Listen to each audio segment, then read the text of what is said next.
Muy bien, entonces vamos a iniciar con la compañera Paola Lagos, la B. Ella es máster en cine documental y doctora en comunicación audiovisual por la UAP, académica de la Universitat Internacional de Cataluña. Ella investiga y enseña sobre cine de no ficción contemporáneo en programas universitarios de pre y posgrado. Entre el 2022 y 2024 realizó una estancia postdoctoral en el Grupo Cinema del Departamento de Comunicación de la UPF. Es Universidad de, no sé, bueno, UPF. Ella es autora del libro La imagen bisagra como pensamiento cinematográfico intersticial, Shangri-La 224, y es guest, el libro guest editor de la revista Comparative Cinema, eh, número 22 del 2024. The Body of the Voice, Orality, a Sound and Performative Expression in Non-Fiction Film. Paola va a presentar la ponencia titulada La voz más allá de la palabra, lenguajes polifónicos en el cine de no ficción, de Eric Bullock. Entonces le damos la palabra a Paola.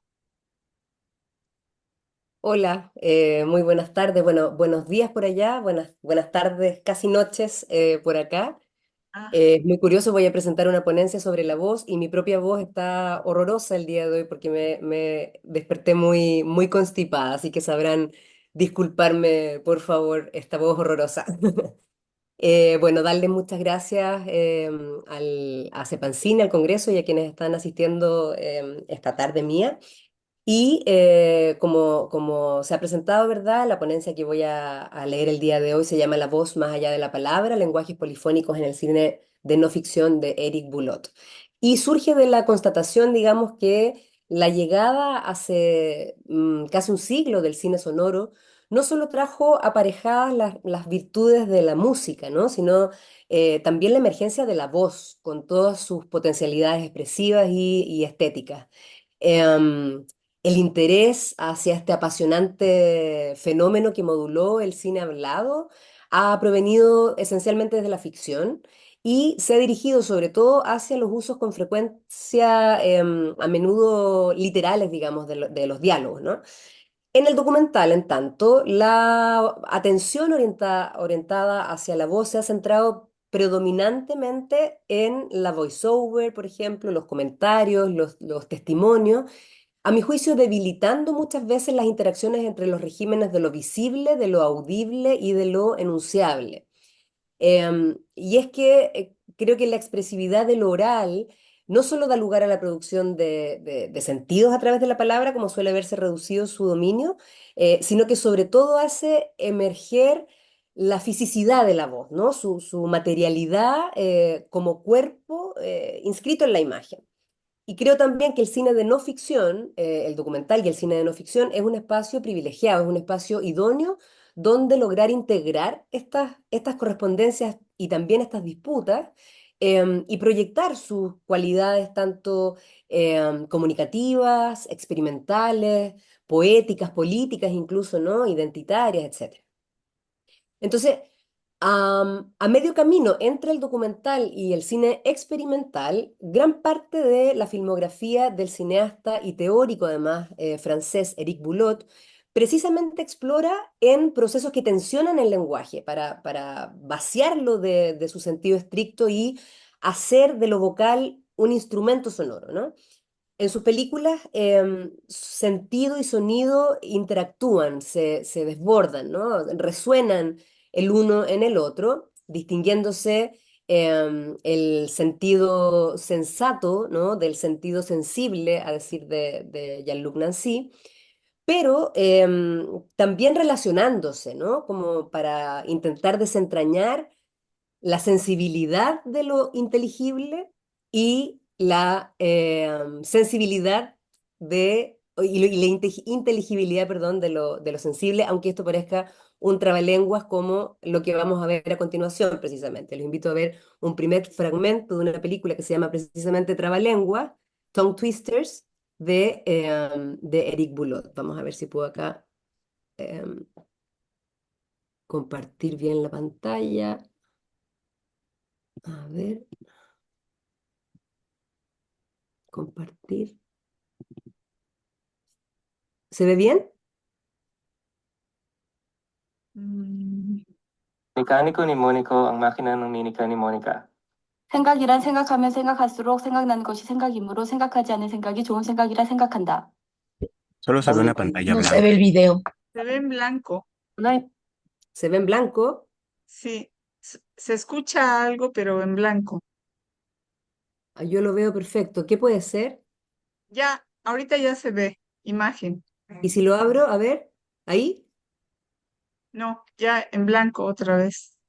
o sea que no puedo abrirlo, Ahí está, pero es foto fija.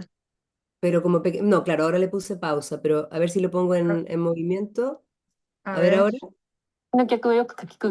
Stand up. Ya, Stop. Don't stand. ¿sí? pinaputi sí, ni ya se ve. putong puting putong patong-patong. Juda kadar çuçvi duda duda çuçvi kadar juda bonsa tsiket juda çuçvin horum manat çuçvi duda. ستة وستك بالحمام اجت ستك قتلت ستة بتقدر ستك تقتل ستة مثل ما ستك قتلت ستة بالحمام ريبا ريبي جريزة ريب روحي وروحك يا روحي روحين بروح مطرح ما تروح روحك روحي 아까 بتروح. 마키가미 아오 마키가미 روحي وروحك يا روحي روحين بروح مطرح ما تروح روحك روحي بتروح. I brought a bag of baking powder and baked a batch of biscuits. I brought a big basket of biscuits back to the bakery and baked a basket of big biscuits. Then I took the big baskets of biscuits and the basket of big biscuits and mixed the big biscuits with the basket of biscuits that was next to the big basket and put a bunch of biscuits from the basket into a biscuit mixer and brought the basket of biscuits and the box of mixed biscuit and the biscuit mixer to the bakery and opened it to your sardines. Pinaputi ni Tepeterio ang pitong puting putong patong-patong. How many cookies could I get? Cookies. Cookies make cookies. Cookies. How many cookies could I get? Cookies. Cookies make cookies. Shisha sigar, siga shishazar. Siga shishigar, siga shishazar. Siga shishigar, siga shishazar. احنا ذبحنا بقرتنا البرقة دار البرقة ذبحوا بقرتها من البرقة وطلعت مرقة لحمة رقبة بقرتنا البرقة أحسن من مرقة لحمة رقبة بقرتها من البرقة. Bueno, creo que allí se pueden hacer ya una idea, ¿verdad? Voy a compartir ahora, dejar de compartir. Me lío un poco aquí con esto, pero vamos a ir allí, sí, ¿verdad? ¿Ahora se ve la presentación? Sí, la Sí, perfecto. presentación. Vale. Bueno, lo que acabamos de ver, la película Tongue Twisters, convoca una serie de trabalenguas en alemán, inglés, árabe, armenio, sirio, croata, coreano, chino, español, francés, hebreo, japonés, es decir, en una serie, en una docena de imágenes, ¿verdad? Y como en esta película, a través de una serie de procedimientos experimentales, piezas como esta que acabamos de ver, pero además como las que están allí mencionadas, están allí originalmente en francés en la pantalla, pero se las voy a ir leyendo en su traducción al castellano. El mono de la luz, del 2002, Glosolalia del 2005,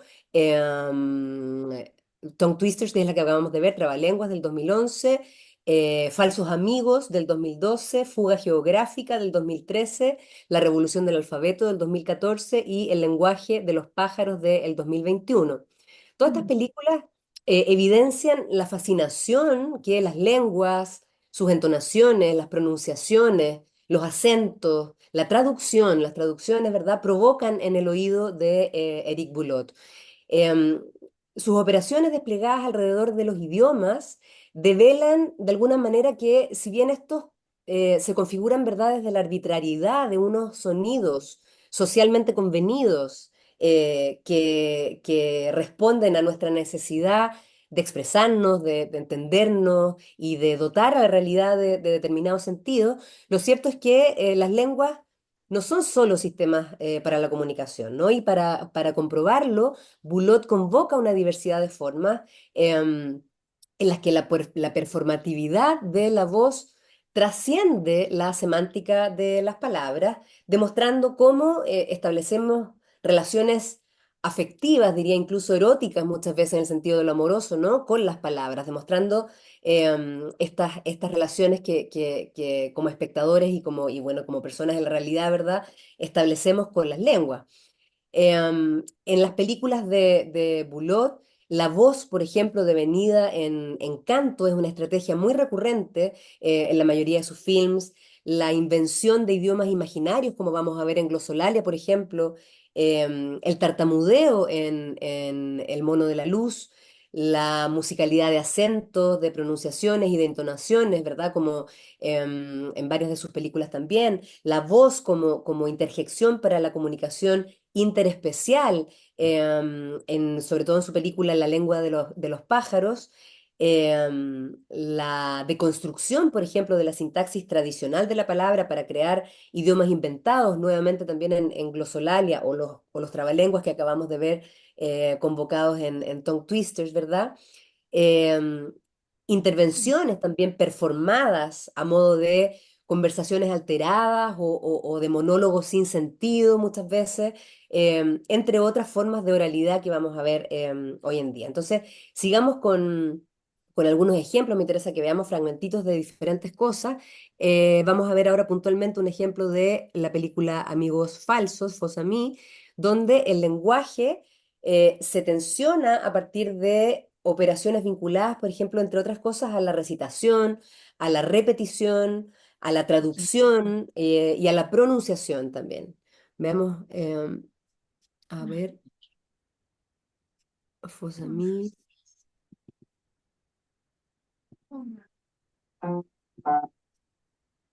Looking, looking and watching. Watching for the word reading. Reading the word reading. No se ve, ¿no? Solo se ve la presentación. Vale, a ver, voy a... Creo que es dejar de compartir y ahí tengo que volver a compartir. Eso hay que hacerlo cada vez, ¿cierto? ¿Ahí sí? Ya. Ahí. Vale. Vale. Looking at the picture of the word read. Reading the word picture.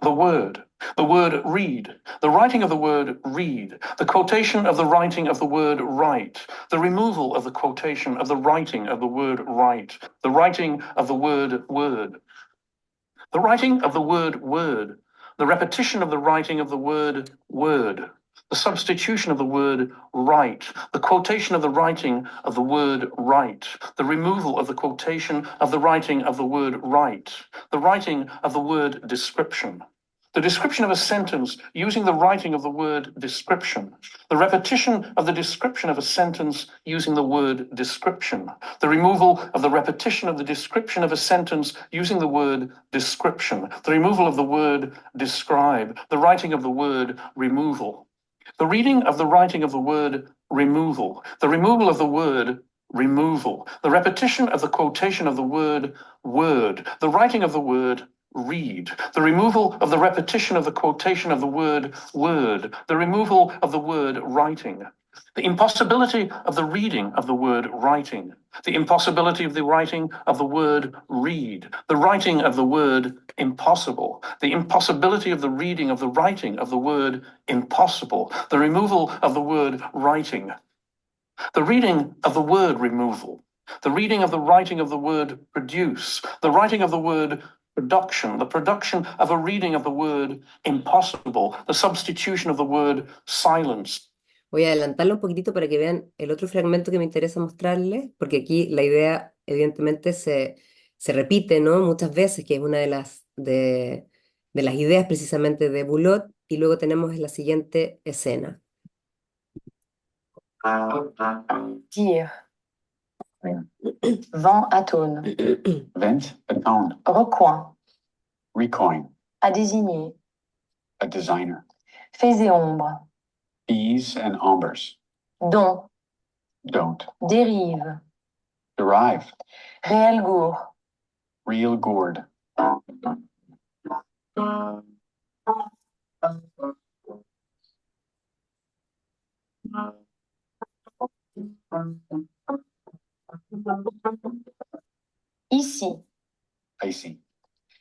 venu.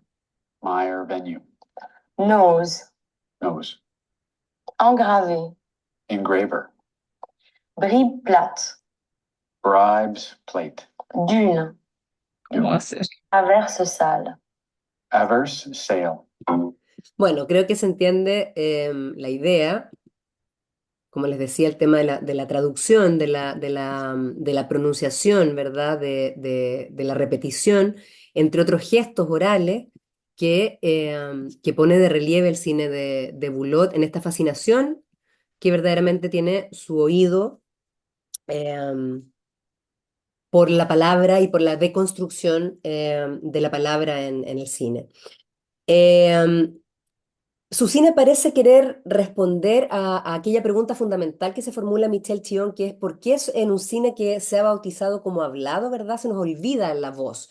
Y su respuesta, la respuesta que el propio Chion se formula es porque se le confunde precisamente con la palabra y del acto de la palabra se suele retener solamente los significados que ésta transmite, ¿no? Pero resulta que la palabra dicha no existe sin el cuerpo en el que habita su voz, ¿no? Y la voz es cuerpo presente en la imagen, solo que a menudo es un cuerpo que no es visible, sino que es audible.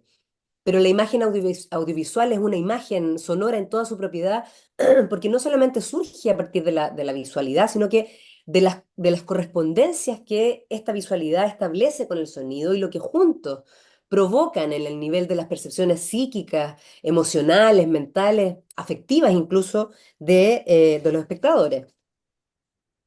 Comentemos entonces algunos de estos recursos, partiendo por el modo, por ejemplo, en que las lenguas reales o inventadas, sus entonaciones y traducciones, como les digo, fascinan al oído de Boulot. El cineasta dirige su atención hacia las funciones y disfunciones asociadas a la oralidad de los idiomas que trascienden su comprensión como meros sistemas de comunicación. Y si lo pensamos, nuestras experiencias, ¿no? Nuestras existencias, la realidad que concebimos transcurren en una determinada lengua. Creamos, soñamos, reflexionamos, nombramos en una determinada lengua. Nuestras emociones y nuestros afectos se experimentan y se pronuncian nuevamente en una determinada lengua. Y como hablantes, por supuesto, la lengua nos dota de un sentimiento de arraigo, de comunidad, de pertenencia. Para Eric Boulot, atender a las inflexiones de la lengua, a su pronunciación, a la musicalidad de sus acentos, a la dicción, a la entonación, al timbre y a otros comportamientos, digamos, del idioma, es precisamente, pasa por poner de relieve mediante sonidos ciertas especificidades que relacionan afectiva e identitariamente la palabra oral con un territorio, por ejemplo, con una cultura, incluso con una determinada clase social o con una condición como la del migrante, por ejemplo, y el acento que a menudo nos identifica como migrantes en un lugar que no nos es necesariamente propio, ¿verdad? Y quería mostrarles entonces a continuación una escena de glosolalia donde también se tensionan precisamente estos elementos alrededor del lenguaje. Glosolalia es la película de Boulot del año 2005.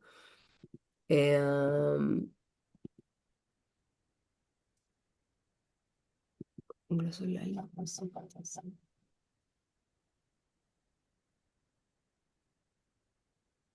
Dos.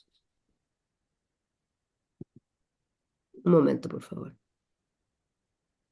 Como no puedo ponerlo completo, me tengo que adelantar. Eh,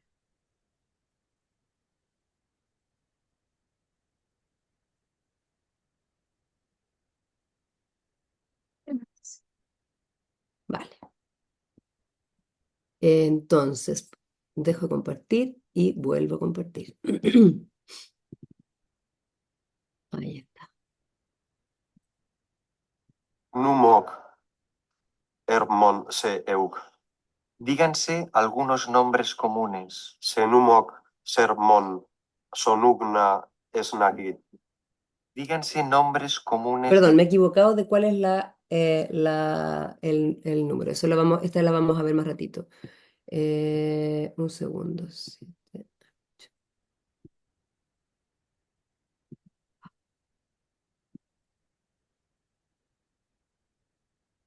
Ide sem občas na prázdniny k moru a no ostatná rodina ¿Se je na ve? Slovensku, takže akože vidíme Sí, sa se ve bien. ale celkom v pohode. Ktorý je tvoj najobľúbenejší znak v čínštine? 我也挺喜欢小孩儿的，喜欢和他们一起游戏、唱歌。 احنا عندنا نفس الشيء حقنا في دابا في يومين فكرت حاجة كنفكر في شي حتى صعيبة. A to máš, je každá čiarka za každým znamená niečo iné, keď je s nejakým iným symbolom, alebo vždycky je to to isté, ako v ABCD? 这里天气变化无常，昨天下雨，今天就特别的晴朗，明天又不知道会怎么样。 طلب منها بجد طلب منها ضيفة خالص بتاعنا ما عرفش شي أبدا ولا No, neviem, či by som sa chcela učiť češtinu ja. ما دابا جلست ما عرفش يعاود اللقطة ولا لا. Dosť dlho to trvá, je to blbé na vyslovovanie. 他在我们国家是非常有名的艺术家， No, treba sa naozaj uchytiť niečoho a mať dobrý motív. 在整个欧洲也是很有名的。 Vale. Vamos a...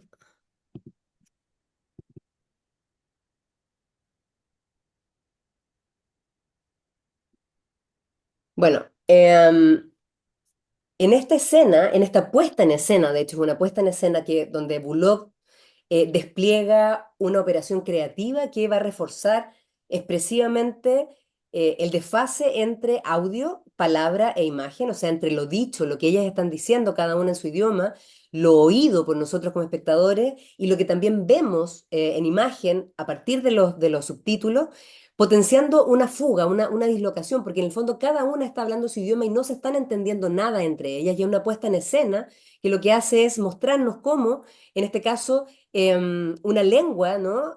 Es esta arbitrariedad de unos sonidos socialmente convenidos, pero que si estos sonidos no son decodificados, la comunicación falla, ¿verdad? Y este supuesto diálogo que creemos ver, que no es tal, que cada una está hablando en su idioma sin entenderse, pasa a ser en realidad un diálogo de sordos o una sucesión, digamos, de monólogos alterados. Vamos a continuar entonces con algunos fragmentos de la película Glosolalia, pero quisiera contarles porque es una de las películas interesantes que se compone en función de la tensión entre lenguajes, ¿no? Entendiendo que el cine también lo es.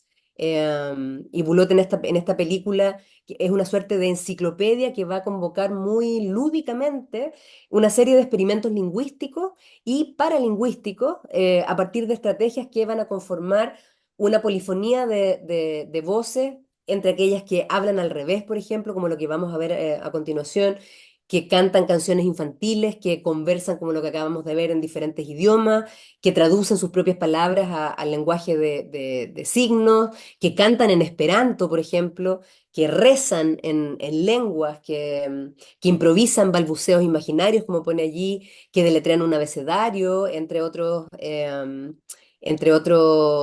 gestos orales, ¿no? Se trata nuevamente de comportamientos que van a disipar los bordes entre las palabras como entes de sentido, ¿verdad? Y como entes abstractos de sonido. Veamos entonces dos pedacitos nuevamente de Glosolalia. Como ya lo había compartido, ¿se ve ahí o no? Me parece que tengo que volver a... No, no se veía. Vale, vale. Tengo que abrirla para poder buscar el exacto Ahora sí, 256.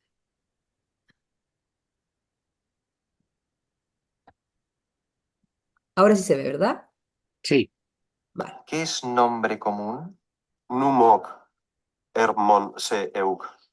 Díganse algunos nombres comunes. Senumok, Sermon, Sonugna, Esnagit. Díganse nombres comunes de persona. Anosrep et Sermon, Sonugla, Esnagit. ¿Qué es nombre propio? Oipor, Hermon se euk.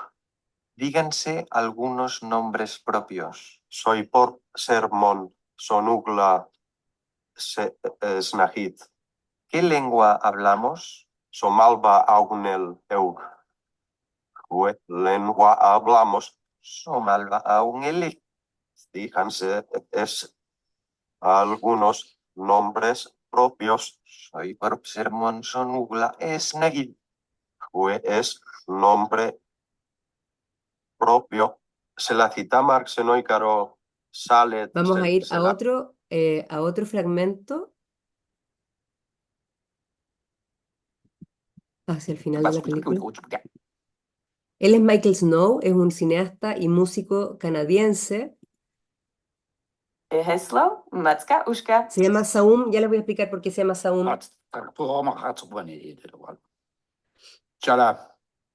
Jara kolikomanto panda tipeska tato bachka. Hrot skantatiski. Jaba. Kwashiki baskiman fratsa pasta chikina bala waskutu badata tukubara. Tulukubata tanskikola wikita maskushkutu kitigens kaskala. Sita.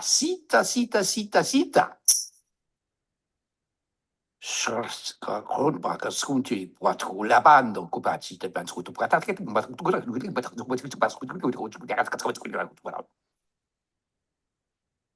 Sora organti kwaskomata kasoro batanchiki patat solo rolo fufashini shini kotskata la waja. Uskoma na kijato para que si so ran.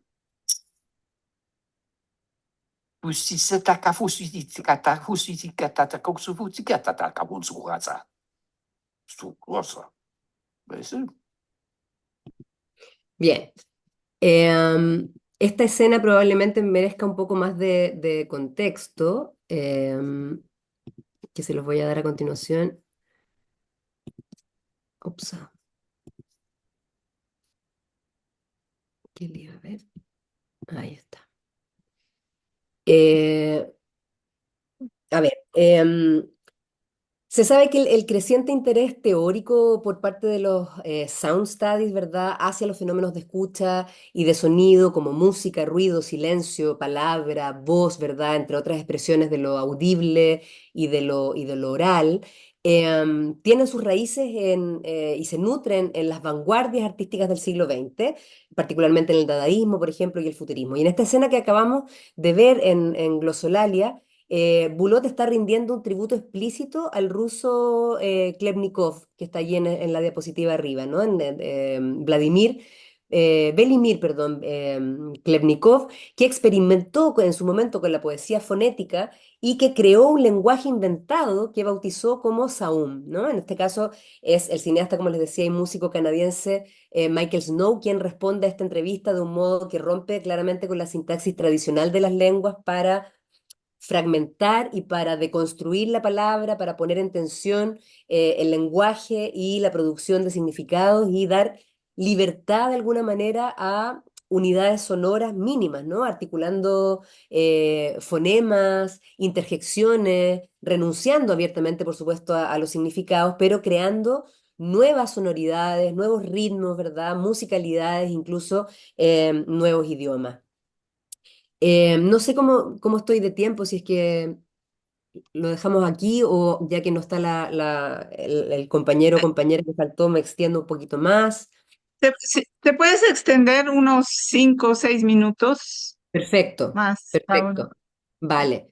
Tengo aquí entonces esta diapositiva porque, bueno, en los últimos ejemplos, ¿verdad? Las mezclas de idiomas, los balbuceos, las palabras sin sentido, los idiomas inventados, por ejemplo, ¿no? O desconocidos, o improvisados, olvidados, no son más que sonido, precisamente, ¿no? La oralidad, de alguna manera, de una algarabía para nuestros oídos que se percibe incomprensible, que se percibe irracional, precisamente porque carece de significado. Luego Bulot va a profundizar también en la observación de formas orales que funcionan como agencia de búsqueda de afectos y de afecciones que se expresan a través de gestos, de sonidos, nuevamente de oralidades, microoralidades, ritmos, performatividades del cuerpo, de la palabra proyectada, ¿verdad? De la palabra traducida de la palabra transfigurada también, ¿no? Por ejemplo, poniendo mucha atención en onomatopeyas que se encuentran entre el ruido, la palabra y el gesto.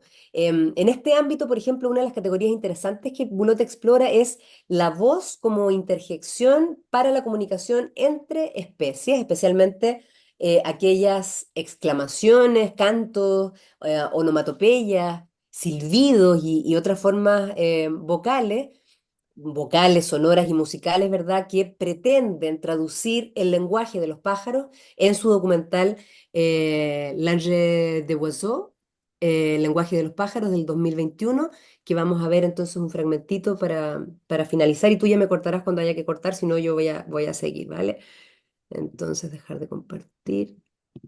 Em, no abrí no abrí la película.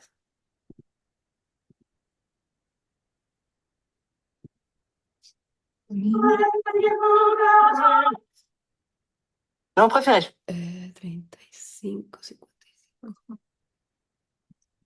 Un segundo, por favor. 3:55.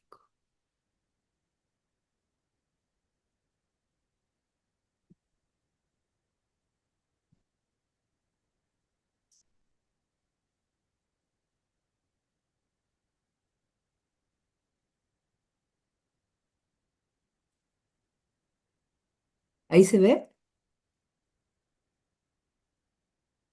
¿Se ve la película?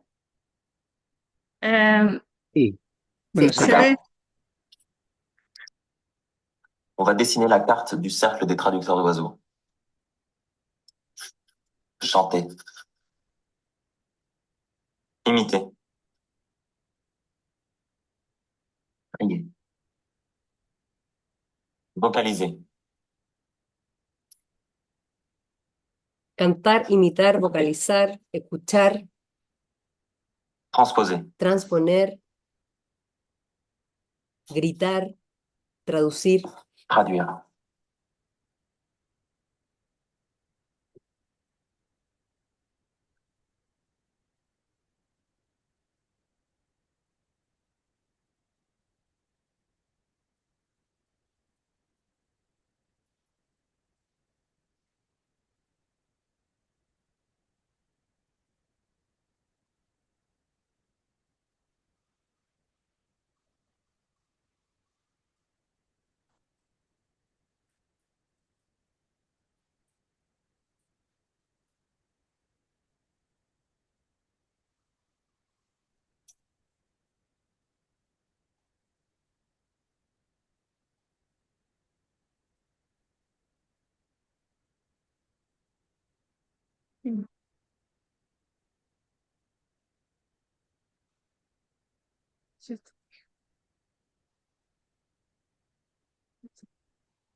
L'écriture à l'aide du... Une autre réflexe, il est rigolo. C'est hello. C'est hello. Hello. Hello. Todaling. Todaling. Todaling. Todaling. Todaling. Oui, on dit. Oui, on dit. Oui, on dit. Oui, on... Celui-là est un tout petit peu différent. Ah, c'est rigolo, on dirait que ça se resserre. Si on prend si on prend une règle là, alors on va essayer de prendre l'accent suisse pour la première voyelle. Ouais. Ouais, yodi. Ouais, yodi. Oui, yodi. Oui, yodi.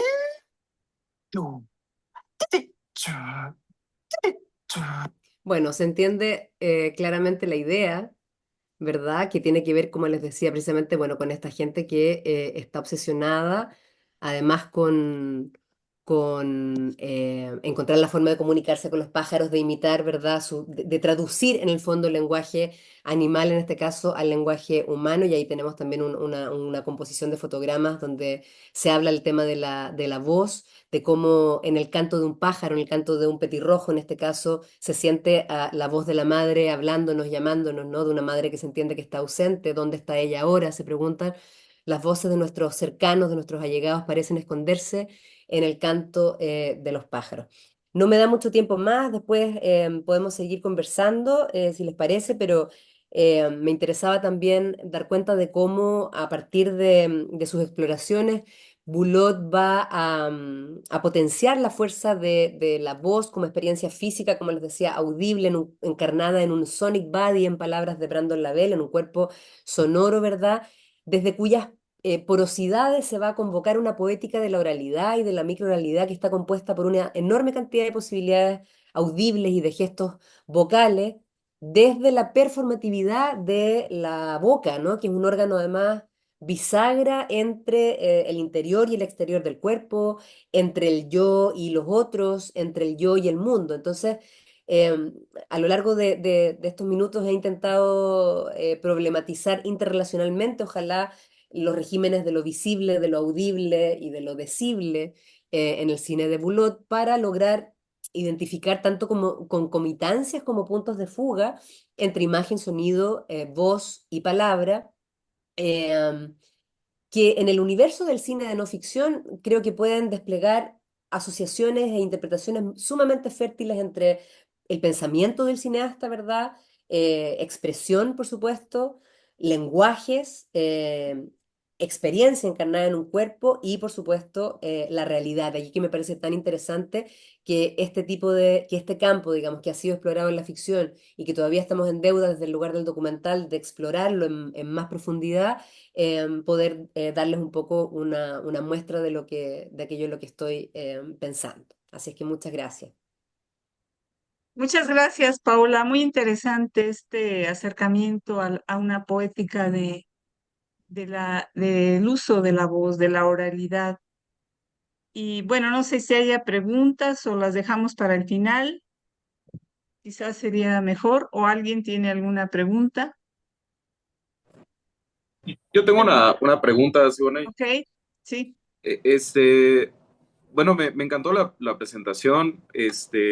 Desconocía por completo a este realizador y agradezco mucho pues la labor de mostrarnos su trabajo, ¿no? Y bueno, la verdad es que me encantó, pero quería preguntar porque la colega mencionó que este realizador también es teórico y quería ver si podías hablarnos un poco de su trabajo teórico, es decir, eh, cuando él se aproxima a estos temas, ¿desde qué lugar lo aborda? ¿Cuál es la formación que él tiene? ¿Cuál es la postura que él tiene? Porque,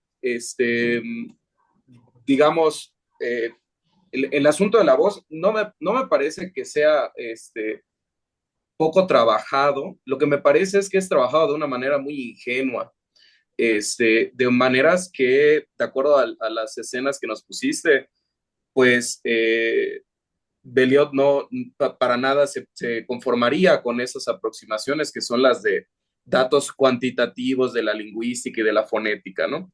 Entonces, pues quisiera si podrías hablarnos un poco específicamente del trabajo teórico que tiene y desde qué campos y posturas teóricas lo aborda. Esa es la pregunta. Muchas gracias. Sí, muchas gracias. Nada más, Paola, Sergio, sí, es bien interesante. No sé si sería posible dejarlo. Si quieres, anota la cuestión para así ver todo el tiempo que tenemos para responder preguntas al final. Perfecto. Y Sergio, por favor, si nos pudieras aguantar un poco. Yo ya me recuerdo, Sergio, de lo que me has preguntado, ¿eh? Ok, bien. Gracias. Sí. De todas maneras, si tienen alguna otra pregunta, pueden irla anotando como les están pasando la información los compañeros y al final ya nada más sería agilizar, ¿no? Las respuestas. Muy bien, como no está el compañero que les decía, Me toca a mí exponer brevemente. Entonces, mi tema se enlaza con lo que acaba de presentar Paola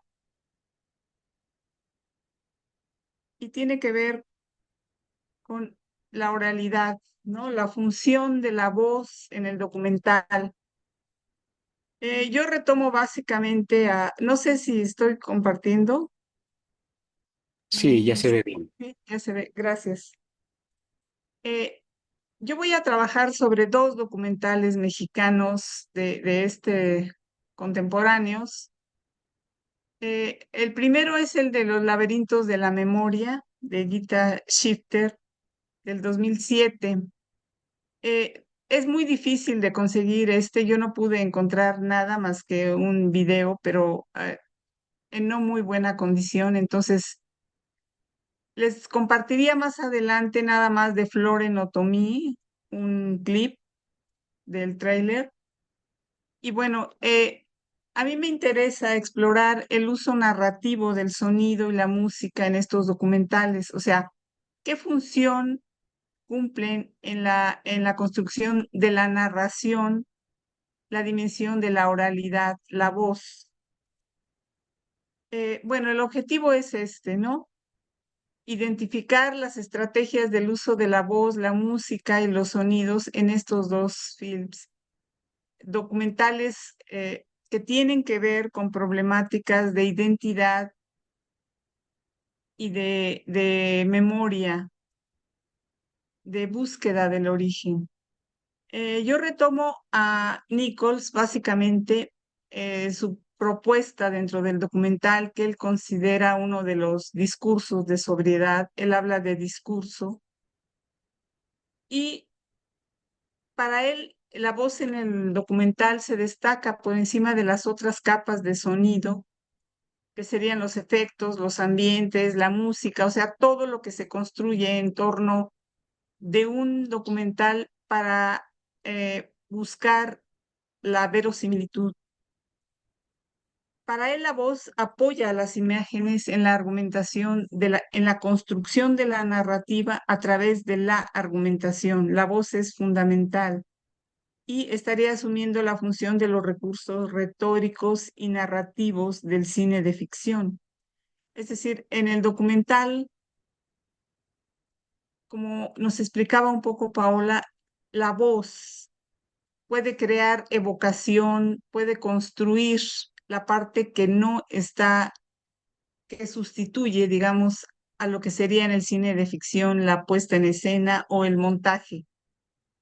Claro que en el documental hay un montaje, ¿no? Que es lo que Nichols llama el montaje probatorio y que tiene que ver con la búsqueda de verosimilitud, de crear una relación entre espectador y lo que estamos viendo, o sea, cómo incidir para hacer verosímil y acercarse a la sensibilidad del espectador.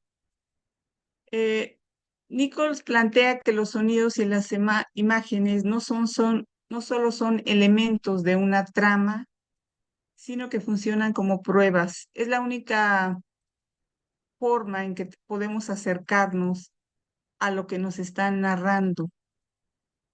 El montaje probatorio funciona en este sentido como un elemento que va a anclar lo que vemos con lo que estamos oyendo, o sea, a través de, ya sea la voz de personajes reales, de gente del medio social o tomadas en off de otros medios, ¿no? Por ejemplo, de radio o música.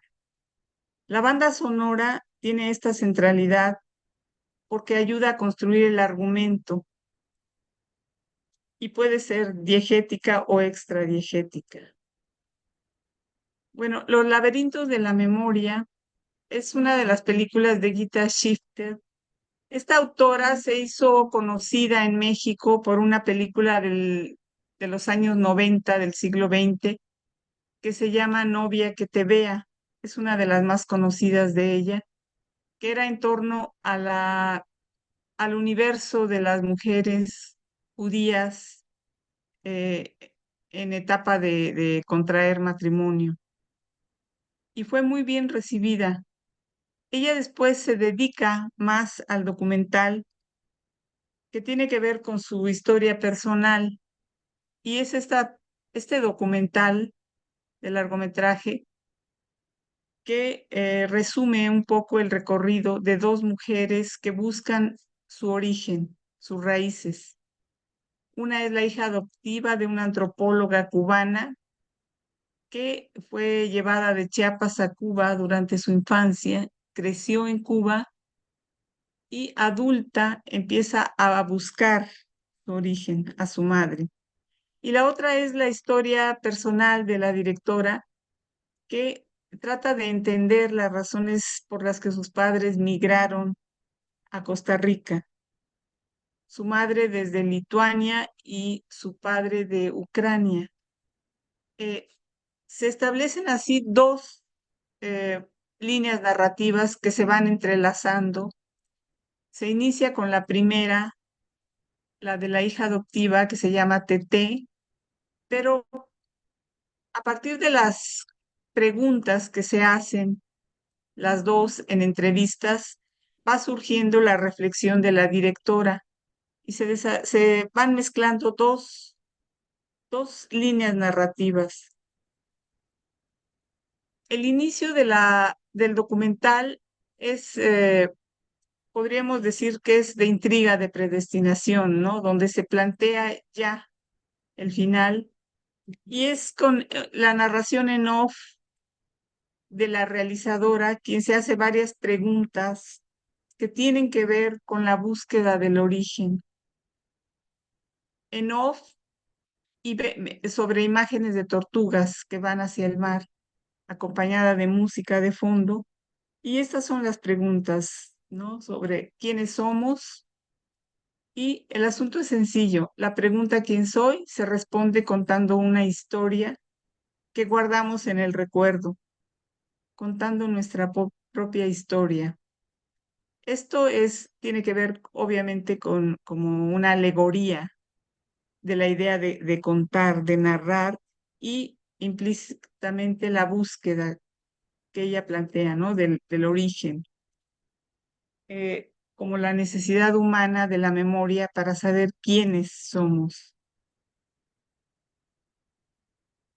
El papel de la voz en off en este documental es el hilo conductor. O sea, de hecho, casi en todos los documentales de tipo expositivo, como este documental pertenece en gran parte a este tipo de documental, se basa en el uso de voz en off extra o diegética, extradiegética o diegética.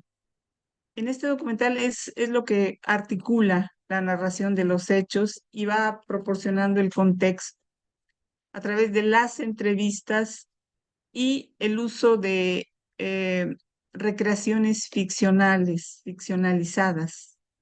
Hay algunos actores que entran a representar el papel de la madre en otra época cuando viaja de Europa hacia Costa Rica.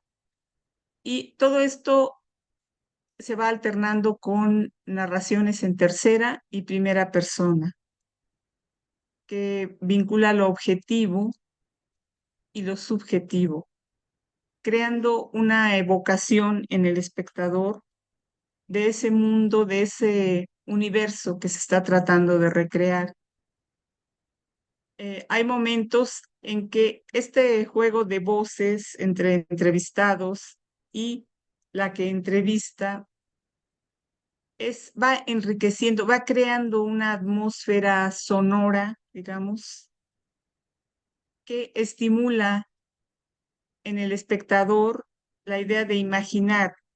A esto contribuyen los elementos ficcionalizados que utiliza el documental para crear esta historia. Obviamente es una narración con elementos del cine de ficción, como son ¿no? De utilizar actores en algunos momentos.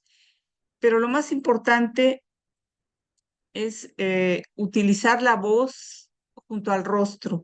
O sea, se trata de que la voz no sea anónima, no sea, incluso cuando es voz extradiegética, se trata de darle rostro, de acercarla a la imaginación del espectador, creando como obviamente varios niveles o capas de significado y propiciando la idea o la sensación de que hay una vulnerabilidad de quien está contando, o sea, de la realizadora.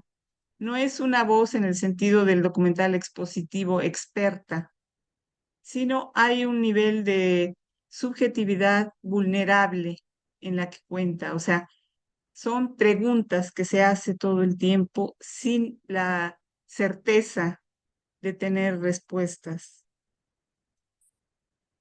Y bueno, obviamente el protagonismo aquí es de la oralidad.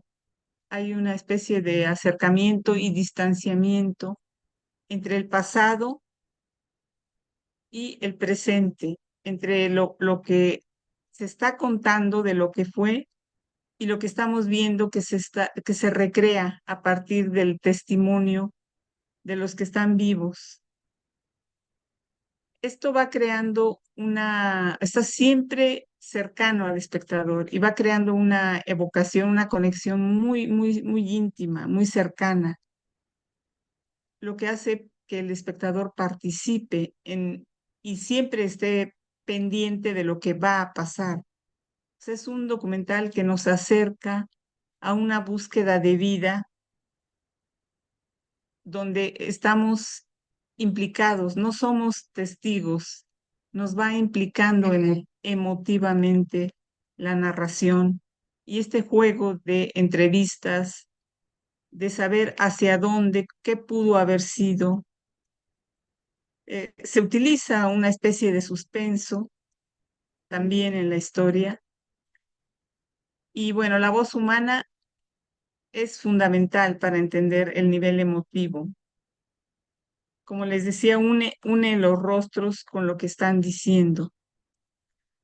Un poco la idea de este documental de memoria en primera persona, que juega con elementos de la tercera persona, es que utiliza estos aspectos del cine negro como presentar a la realizadora como una especie de investigador escéptico y desencantado sobre lo que pasó y lo que se puede encontrar. No hay una certeza nunca. Y la idea del doble psicológico, que sería la hija de la antropóloga, con quien la realizadora va proyectando su propia búsqueda. Se da un juego de este tipo, ¿no? Del doppelganger. La combinación, si podemos calificar este documental, sería que contiene elementos del documental expositivo, del performativo y del participativo.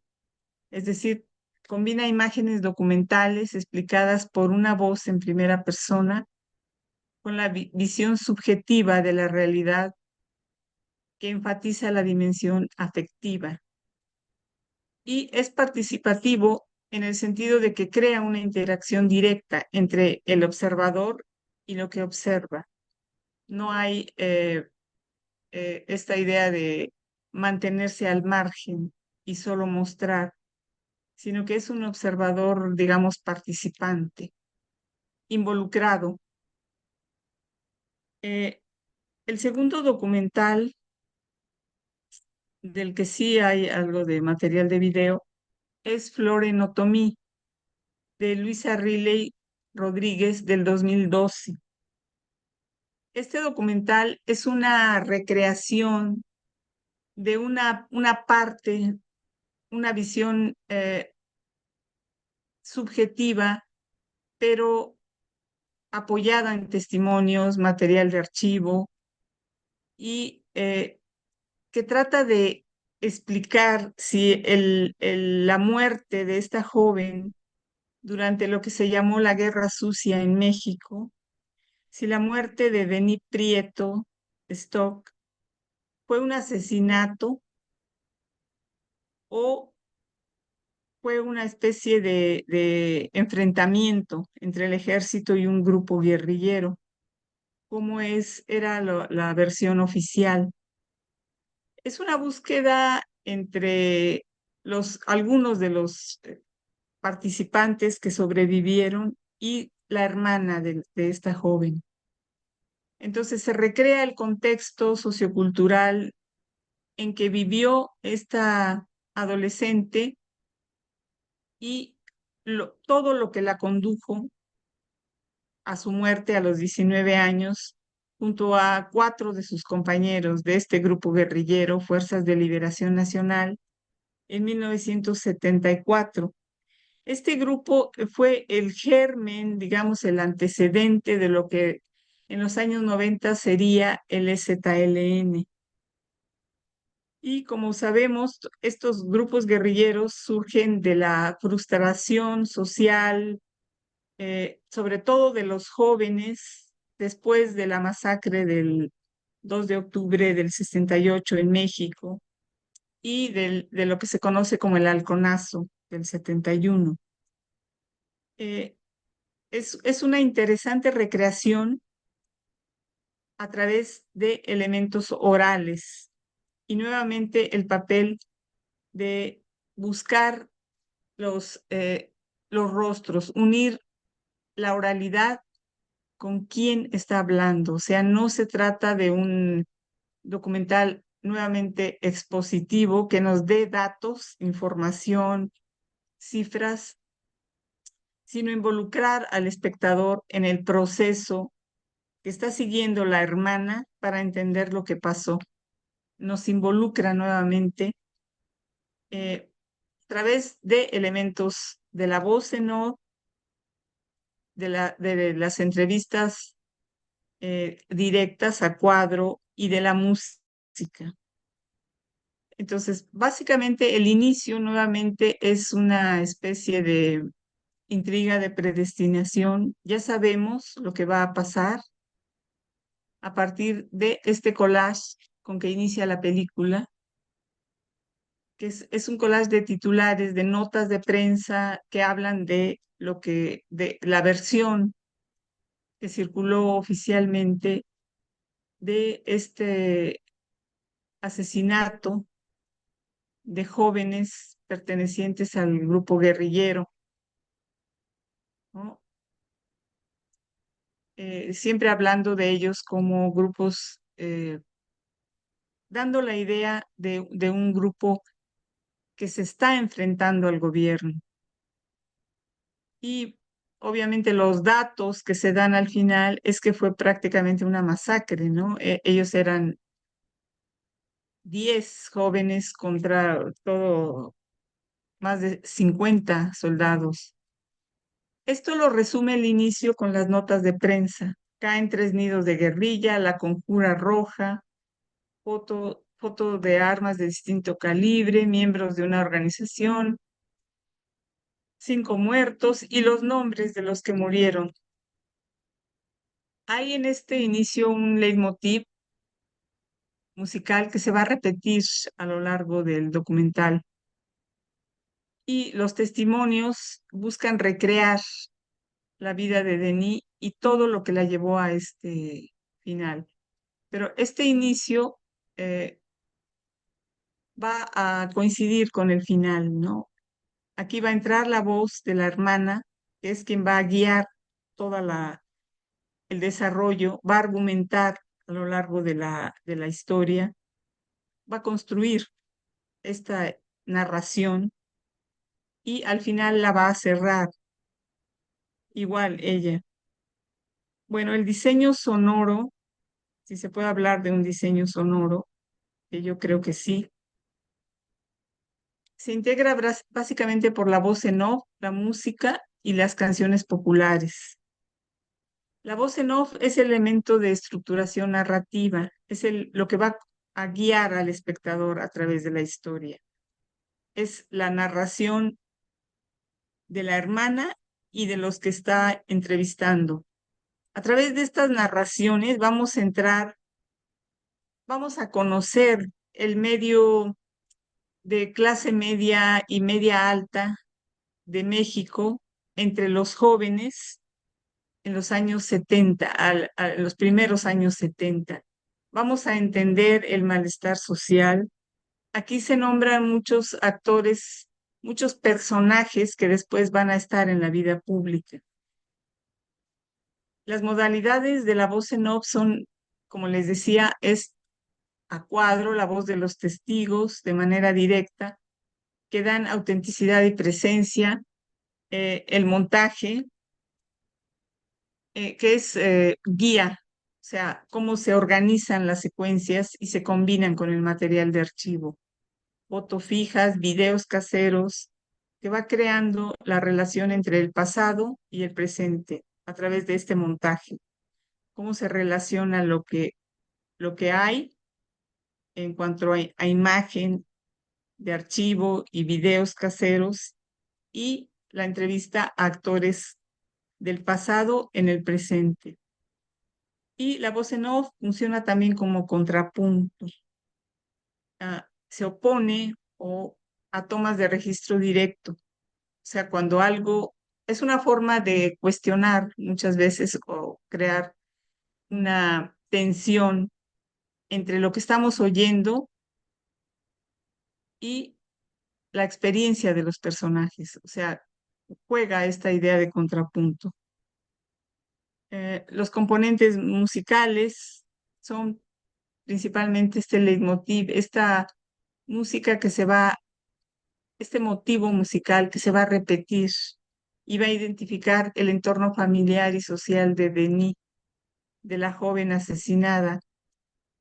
Inicialmente la va a asociar con su vida, sus amigos, su vida en México y en Estados Unidos. Ella pertenecía a la clase media alta, pero sus padres, sobre todo su padre, era miembro del Partido Comunista, pero era consecuente con esta idea de la época.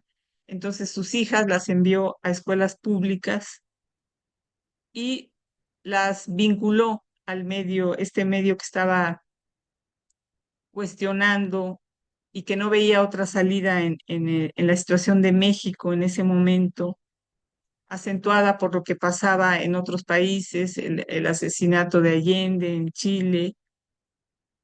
Y de alguna manera creo este medio fue creando la idea en la joven de la opción de la guerrilla. Esto se desprende un poco de la reflexión que hay a lo largo, como contrapunto a lo que ocurre de la hermana. Y bueno, el leitmotiv es un elemento narrativo clásico que, sin embargo, en el clímax, en el momento de la masacre recreada a través de testimonios, nuevamente de material de archivo y de entrevista a habitantes del lugar donde ocurrió, va a desaparecer esta música, ¿no? Y esto va a intensificar lo dramático de ese momento. Las canciones también desempeñan un papel importante, sobre todo son de denuncia, lo que en esa época se llamaba canción de protesta. Iniciaba el periodo de la canción de protesta y tienen que ver con ideas de resistencia social, la imposición del gobierno. Y bueno, hay un corrido, ¿no? Un corrido que habla de que el gobierno de hoy en día nos vigila el pensamiento y llama a la solidaridad de los jóvenes. Hay música de época no comercial, sino música que circula entre los jóvenes. Las canciones tienen una función narrativa importante, complementan el material de archivo sobre represión. Hay una parte donde está un segmento del documental El Grito, sobre lo que ocurrió en el 68, y esto se va complementando o acentuando con este tipo de canciones, además de que dan el contexto de la época. La imagen y los videos de la época nos recrean, y la música nos recrea, nos hacen acercarnos al momento que se vivía.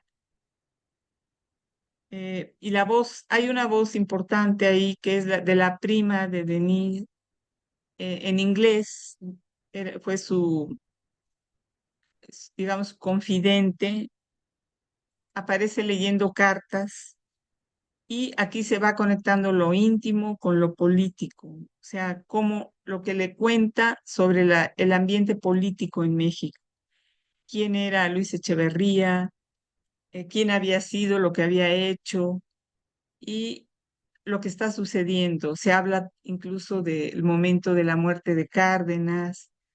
Este momento es cuando ya están todos en una preparatoria muy famosa dentro de los grupos, digamos, de la clase media ilustrada de la época, que era el Colegio Madrid. Entonces ahí, o sea, sentimos el ambiente cultural de lo que está ocurriendo en México.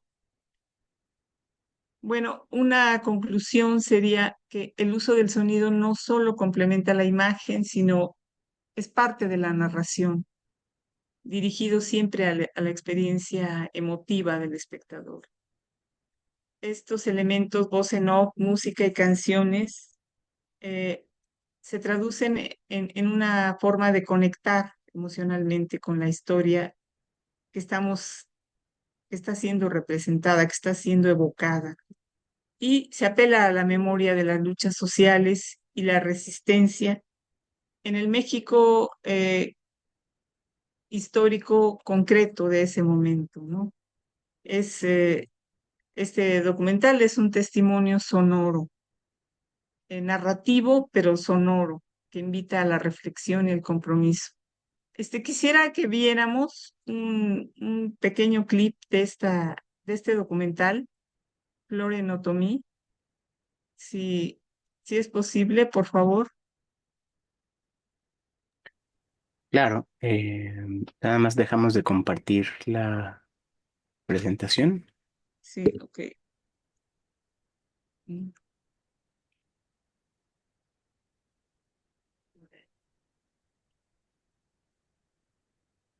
Mm.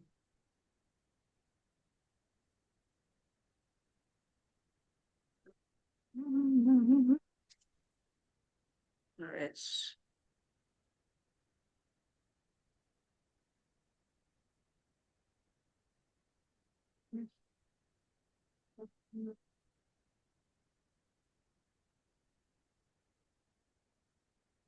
Ya, perdón.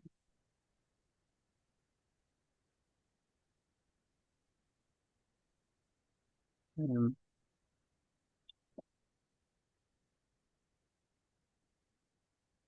con el sonido, disculpe.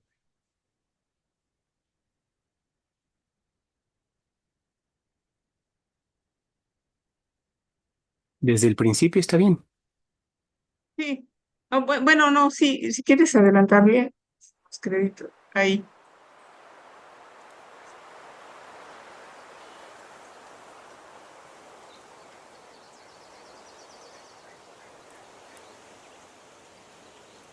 Mom Esta and es- Dad and Ayari.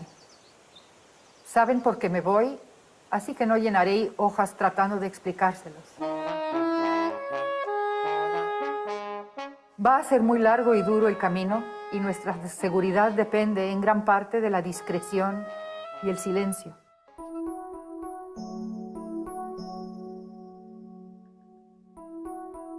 Era una flor con tallo de acero.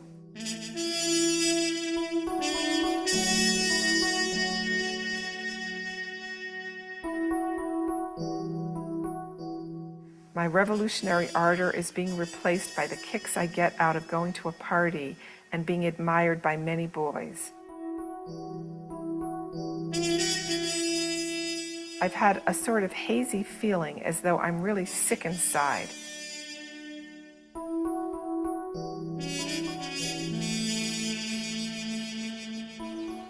Llega uno a un ambiente muy diferente, en una situación emocional crítica, porque estás dejando tu casa, tu familia.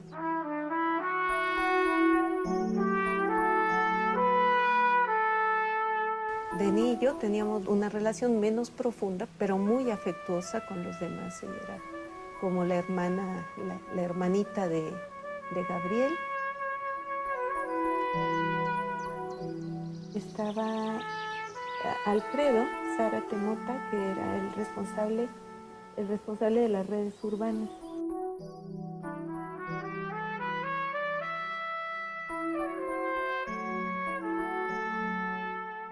Porque yo le dije en algún momento, Denis, vas al sacrificio, te van a matar.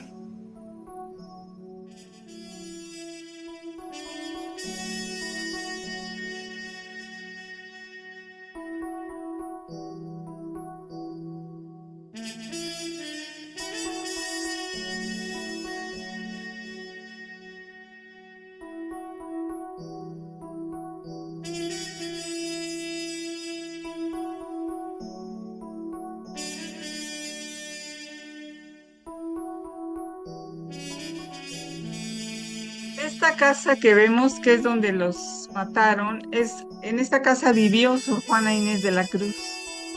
Y es muy interesante, ¿no? Que hayan elegido ese lugar. Bueno, muchas gracias. Por mi parte, eso sería todo. Si quieren, si no hay preguntas o las dejamos al final, continuaríamos con María de la Paz Molina Carreño, doctorante del programa de posgrado en estudios latinoamericanos de la UNAM. Ella es maestra en comunicación por la Facultad de Ciencias Políticas y Sociales de la UNAM. El tema de su ponencia es el documental Uruguayo Prohibido, Pisar las Flores, entre la música y la representación y la represión.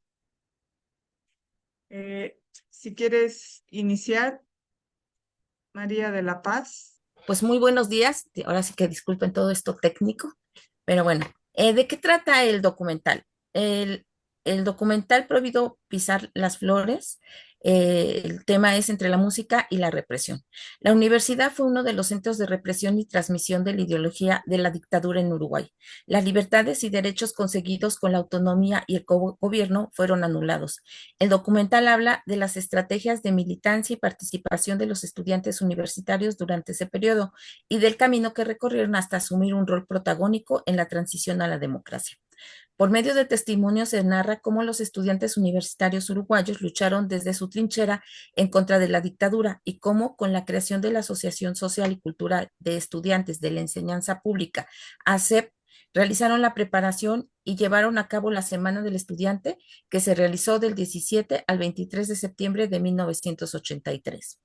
Para acercarme al análisis de este documental, es importante mencionar que presenta documentos históricos como portadas de periódicos, imágenes de la Dirección Nacional de Relaciones Públicas, DINAR, fotografías que aportó la Dirección Nacional de Información e Inteligencia de Uruguay a petición de los estudiantes e imágenes audiovisuales de la Semana del Estudiante, dentro de las que se encuentran escenas en donde entona la canción La Marcha del Estudiante. Para hablar de la música y de la represión que se observa en el documental, tomaremos en cuenta las siguientes categorías que menciona Betancourt, que es memoria histórica, que supone la reconstrucción de los datos proporcionados por el presente de la vida social y proyectados sobre el pasado reinventado. Memoria colectiva es la que recompone mágicamente el pasado y cuyos recuerdos se remiten a la experiencia que una comunidad o un grupo pueden legar a un individuo o grupo de individuos. Memoria individual, en tanto que esta enfrenta la memoria colectiva en una condición necesaria y suficiente para llamar al reconocimiento de los recuerdos. Bueno, algunos hechos importantes que maneja el documental es del 27 de junio de 1973 se disuelven las cámaras de senadores y diputados y se crea el Consejo de Estado.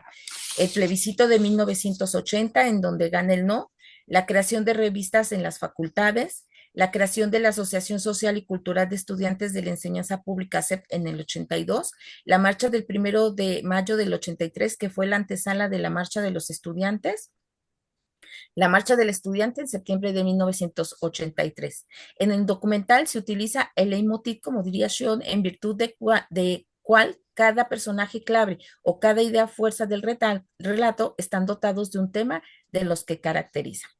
En este caso, el mundo sonoro de los estudiantes, con canciones de temor a la autoridad, pero también de esperanza, en especial la Marcha del Estudiante, canción que fue creada por la Semana del Estudiante en septiembre de 1983.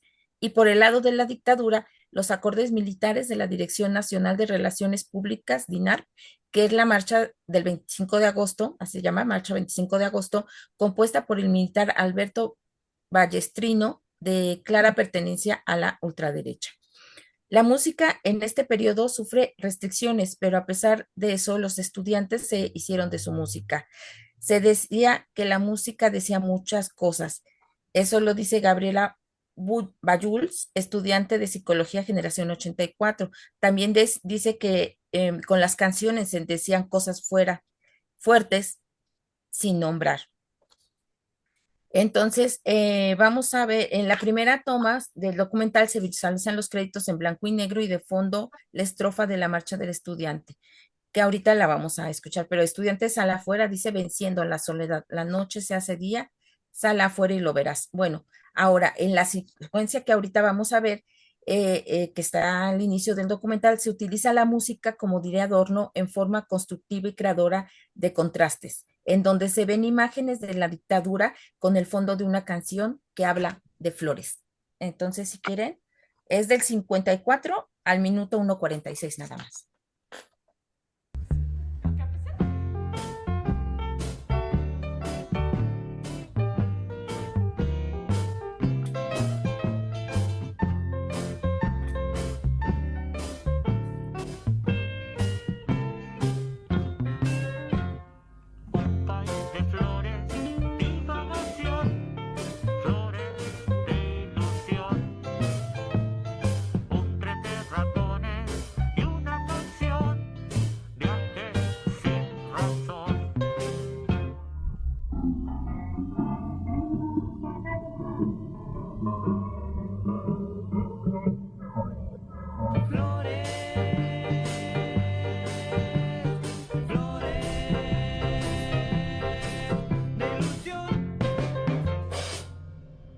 Listo.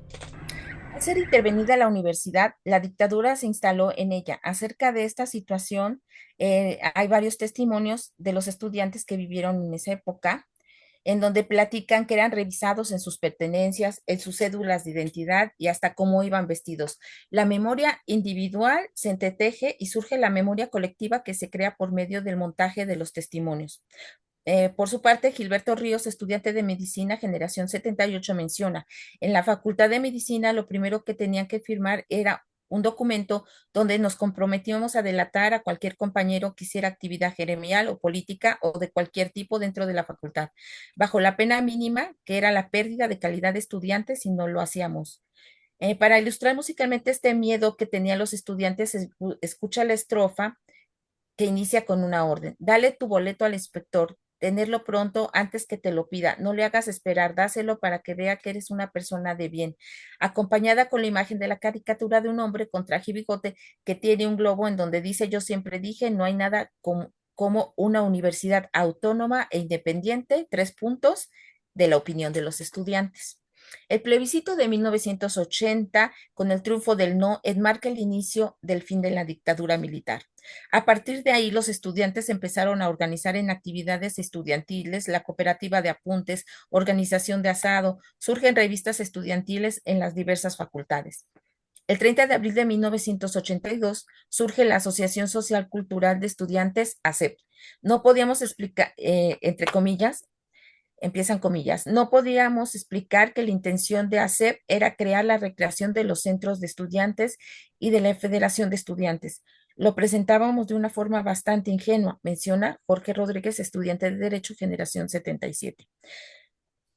La siguiente secuencia inicia con la toma del mitin de la marcha del 1 de mayo del 83, con mucha asistencia, entre ellos jóvenes estudiantes. Se escucha la estrofa, las voces mezclándose alegres, cantan alegres, la ira la la. Después de unos testimonios continúa la canción, cantan alegres, la, las gargantas libres, los cuerpos giran, giran, giran. Se observan las marcas de los estudiantes, en una de ellas se lee: las revistas estudiantiles en su lucha por autonomía y cogobierno saludan a los trabajadores el 1 de mayo, haciendo suya la consigna por la libertad, trabajo, salario y amnistía. Después de la marcha del 1 de mayo se plantean un objetivo muy grande, que era la Semana del Estudiante. Después de más de 10 reuniones, lograron que fuera aceptada su marcha por la policía. El recorrido fue de la universidad al estadio Luis Francini, pasando por la 18 de julio hasta el Obelisco y después todo Boulevard Artigas hasta el estadio. El nombre del documental lo toma de una de las restricciones que les hicieron para poder realizar la marcha. Entre ellas estaban prohibido pasar la línea amarilla, prohibido cantar frente a los hospitales y prohibido pisar las flores, porque resulta que apenas habían arreglado esa parte y entonces por eso les prohibieron pisar las flores sobre las avenidas. En la inauguración de la Semana del Estudiante, Felipe Michel menciona que el festival era de canto y poesía. Podemos ver el minuto 38:46.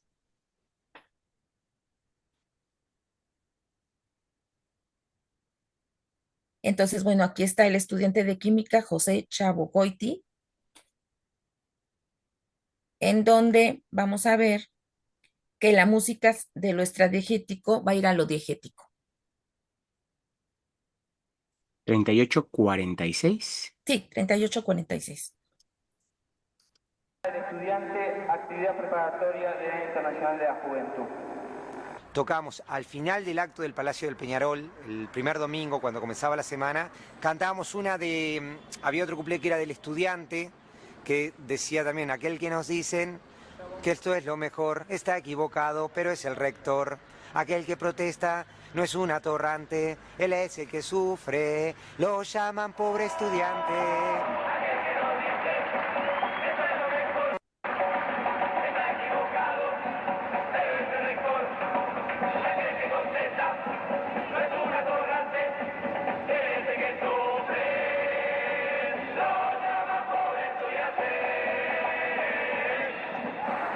Listo. Es una semana de compromiso. Gracias. Con imágenes de la marcha llegando al estadio se escucha la siguiente estrofa. Esta muchachada sale sin fijarse que su mensaje abrirá un portón. Para abrir la noche cerrará afuera por un viento amargo. Gabriela Bulles, estudiante de psicología, generación 84, recuerda que en la canción La Marcha del Estudiante habla de la paloma que vuela al viento, libro abierto, paloma que vuela, no sé, por ahí. Se cierran comillas. Y la estrofa dice: libro abierto al futuro, paloma que va volando. La importancia de esta estrofa en la Semana del Estudiante fue relevante, porque el símbolo de la SEP era una paloma en forma de libro con las siglas de la SEP y la leyenda por una enseñanza democrática. A partir de las imágenes de la Semana del Estudiante se presentan varias escenas con imágenes de esta y diversas canciones. Pues si quieren vemos esta, bueno, la siguiente escena es con los estudiantes en el estadio de fútbol. Sería en el minuto 48:20, por favor.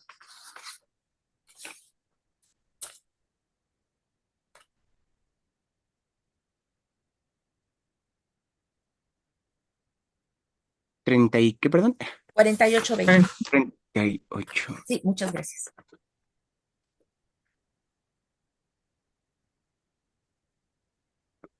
Ahí está bien. Estudiante ahí como que Redoblar, a redoblar, a redoblar, a redoblar, muchachos, que la noche nos presta sus camiones y en su espalda de balcones y zaguán nos esperan otros redoblantes, otra voz, harta de sentir la mordedura de Ok, Me acuerdo hasta de ahí una sería. visita que Entonces, bueno, la memoria visual a partir de las evidencias de que eran vigilados. En la siguiente escena se retoman fotografías que fueron pedidas por los ex estudiantes a la Dirección de Información de Uruguay, en donde les dan un sobre en donde venían a partir de fotografías numeradas, también venían comenta uno de los ex estudiantes, los papelitos que les pedían cuando subieron al Francini a dar sus discursos, les pedían sus papeles que estaban leyendo, y entonces todas esas fotografías y todo ese material histórico y todas esas cartas y todos esos escritos estaban y los ponen en esta puesta en cuadro. En el 5230, por favor.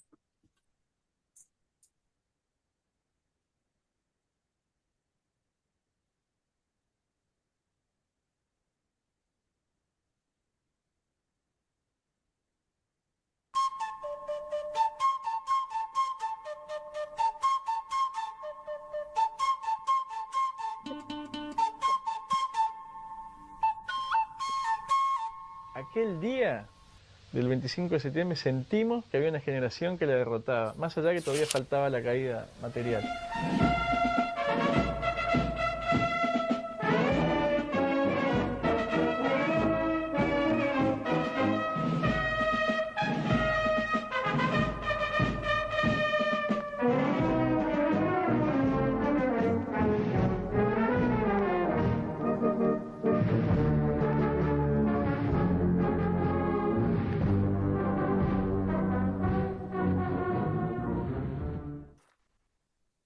Bueno, perdón, esa me faltó hasta ahí. Esa era de las últimas, pero es que justo era que antes de los testimonios acerca del éxito, cómo se utiliza esta música, justo que utilizaban la DINAR al final del documental, cómo después de que se sentían triunfadores, desvanece porque a fin de cuentas, bueno, pues sí, ya en el 85 termina la dictadura. Y bueno, entonces la música en el documental nos lleva a dos mundos sonoros, el de los estudiantes. Bueno, y si podemos ver la primera para que escuchen la música del estudiante, es en el principio del documental, perdón.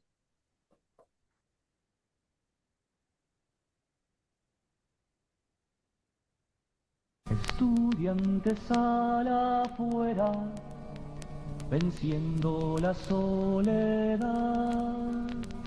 La noche se hace día, sal afuera y lo verás.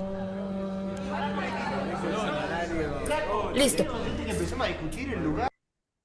Entonces la música en el documental nos lleva a dos mundos sonoros, el de los estudiantes y el de la dictadura. La represión que sufrieron los estudiantes, como en otras dictaduras en Latinoamérica, también consistía en detenciones, pero como pudimos ver, en este caso era también psicológica, pero a través de la música encontraron un espacio para extender sus puntos de vista. Los estudiantes hicieron su canción que les dio un respiro ante la represión. Bueno, y eso sería todo. Gracias. Muchas gracias, María de la Paz. Y gracias a todos por acompañarnos. Si hay preguntas, empezaríamos con lo que había preguntado Sergio. No sé, Paola, si quisieras. Sí. O volvemos a la pregunta. ¿O quieres responder? Lo tengo en la retina, digamos, sí. A Sergio, hasta donde recuerdo, le interesaba saber un poco cuál era el lugar de origen de las reflexiones de Boulot. Y Boulot, a ver, si bien su trabajo es muy vinculado a la filosofía, su formación, hasta donde recuerdo, es en la Escuela Nacional de Fotografía en Francia, en la Escuela Nacional Superior, y luego él estudia cine en el Instituto de Altos Estudios de Cinematografía, también en Francia, en París. Entonces su formación es como cineasta. Ahora, él también es profesor y es muy interesante la beta que tiene allí como profesor porque trabaja, muchas de sus películas son películas que él ha hecho con sus estudiantes y le ha tocado dictar y pasar estancias en diferentes partes, en el extranjero, por ejemplo, en Estados Unidos, la película que vimos de la lengua, de los trabalenguas, son sus estudiantes de diferentes orígenes los que hacen este ejercicio de decir trabalenguas en cada una de sus idiomas, ¿no? Entonces está constantemente colaborando. Aquí en Cataluña también vino a hacer un taller y se hizo una película sobre todo el tema de lo que ocurrió en octubre del 2017, si mal no recuerdo, cuando se declaró la independencia acá. Trabajó con un grupo con distintas sensibilidades y salieron a filmar. Quiero decir, está constantemente además colaborando, y eso me parece muy interesante porque hay un cuestionamiento en general de las formas de hacer cine, ¿no? Y de hecho, por ejemplo, en sus últimas exploraciones él está trabajando sobre lo que él denomina película conversación, por ejemplo, o película performance, ¿no? Que son películas que de alguna manera son performances de lectura, son más bien conferencias in situ, ¿no? Como performáticas, con él guiando la proyección de lo que vemos allí también, de las diferentes maneras, ¿verdad?, que convoca también, de las diferentes maneras cinematográficas que convoca en la proyección, pero que son en el fondo de una proyección única, y de alguna manera eso, del- em, él habla de un film latente o de un film imaginario o de trabajar con los desechos de las películas o con aquello que en principio no está destinado a transformarse en una película y recuperar lo cinematográfico que habría allí, en esos procesos, ¿no? Y entenderlos también como cine. Y a la vez que este cine imaginario se proyecta hacia un futuro, también se retrotrae hacia las primeras, te diría yo que son los primeros inventos precinematográficos, ¿no? Hay una búsqueda constante, por ejemplo, la figura de ciertos personajes recurrentes en la época del cine mudo, como el soplador, digamos, o incluso el comentarista que comentaba in situ, ¿verdad? En el acto de la película, tenía un rol performativo allí también, y recuperar esas figuras o la figura del proyector, es decir, estar constantemente preguntándose sobre el cine. Y eso, bueno, eso evidentemente es una vocación ensayística, ¿no? Que si algo es bastante inclasificable, pero si uno tuviera que clasificarlo, o yo al menos desde algún lugar pensaría que es eso, que es un tipo de cine que está constantemente cuestionándose sobre el propio dispositivo y sobre cómo entendimos el cine antes y cómo entendemos el cine hoy y cómo se proyecta también hacia el futuro. Entonces tiene una reflexión teórica muy interesante. Bullock tiene por lo menos 20 películas y debe tener por lo menos unos 10 libros, de los cuales yo, ahora que preguntabas, traje los que tengo yo, por ejemplo, los que tengo en castellano: Cine de lo posible, Salir del cine, que es un libro que articula las relaciones entre cine y arte. El cine es una invención post-mortem que, como te decía, como les decía, parte de esta premisa, ¿no? De hacia dónde nos retrotraemos para pensar el cine hoy, un cine que se anuncia muerto de alguna manera, ¿no? Tal como lo conocemos y que está en permanente renovación, en permanente cambio. Tiene este que está editado en Argentina, que se llama Fotogenias y Paradojas. De aquí, por ejemplo, hay un artículo muy interesante que me sirvió mucho para la ponencia, que se llama El don de lenguas, notas sobre el multilingüismo en el cine experimental. Entonces yo diría que lo caracteriza finalmente es una reflexión sobre el lenguaje, ¿no? Eh, Acaba de sacar una traducción de un libro también en castellano, que todavía no llega aquí, en Chile, con la librería Metales Pesados, que ha publicado algunos de sus últimos libros, que se llama El film y su doble. Tiene reflexiones sobre el acto de la ventriloquia también, pero no entendido simplemente como el sujeto que se pone a hablar con el muñeco desde ese otro lugar, sino que precisamente de los espejos de voces, ¿no? De esto de lo plurilingüístico, que intenté esbozar en la comunicación. Em, entonces yo siento que, bueno, que es alguien muy, muy interesante, muy injustamente desconocido, de alguna manera, porque tiene una producción importante de películas, en su mayoría mediometrajes o cortometrajes. La del lenguaje de los pájaros es un largometraje, la última de sus películas, pero que viene trabajando hace mucho tiempo, y bueno, que a mí me encanta por eso. No sé si te respondo. Sí, con eso tengo un mayor panorama para entender su obra, ¿no? Entonces, pues sí, muchas gracias por compartirlo aquí con nosotros. A ti, gracias. Gracias, Paula. ¿Alguna otra pregunta sobre a Paola o... Sí, adelante, Fabián. Sí, hola, buenas. Eh, yo he dejado una pregunta en el chat, no sé si A la ver, puedo leer, no. Paola, o si la repito. No la he leído, perdón, así que dime nomás. Ya, sí, yo me gustó mucho la presentación. Me recordó mucho a algo que yo voy a presentar mañana, que es sobre este ruido humano, que es algo que plantea Raúl Ruiz en su cine, que es de esta forma una idea que él dice que tomó de Orson Welles, que él la trabaja como para hacer un ambiente musical del ruido humano, como él busca expresar cosas a través de este ruido humano que entregan un significado, una expresión mucho más allá de lo que dicen las palabras, dice él mismo. Entonces, claro, calza perfecto con lo que nos mostraste y me gustó, también me gustó mucho Eric Bouló, no conocía, voy a buscar la película, Síguelo, síguelo. El lenguaje de los Tiene una pájaros. página web, ¿eh? Tiene una página web con muchos de sus textos también de reflexiones y esto. Sí, Súper. ericbulot.com o algo así, o sea que lo buscan y lo van a encontrar fácilmente. De hecho, Súper. Eric Boulot ha estudiado y ha escrito sobre Raúl Ruiz también, ¿eh? ¿En O sea que serio? Buenísimo. hay una relación muy cercana con Chile, y por eso sus últimos libros han sido editados en metales pesados, de hecho. Trabaja con un traductor también, que es Ignacio Albornoz, que vive en París y que han trabajado en proyectos juntos y él ha hecho la traducción de sus últimos libros. Si no me equivoco, del Cine de lo Posible también lo tradujo Ignacio. Sí, traducción de Ignacio. Y el que está, este, digamos, lo traduce Ignacio y el que acaba de sacar del film y su doble también. Entonces, yo creo que tienen mucha relación, o sea, sobre todo, yo no soy ninguna experta en Ruiz, pero sobre todo en la época chilena de Raúl Ruiz, a mí me parece que esta fascinación por la oralidad, y a mí siempre me llama mucho la atención, y ya lo conversaremos mañana con tu ponencia, perdón, pero el hecho de la atención que un Raúl Ruiz tan joven, ¿no?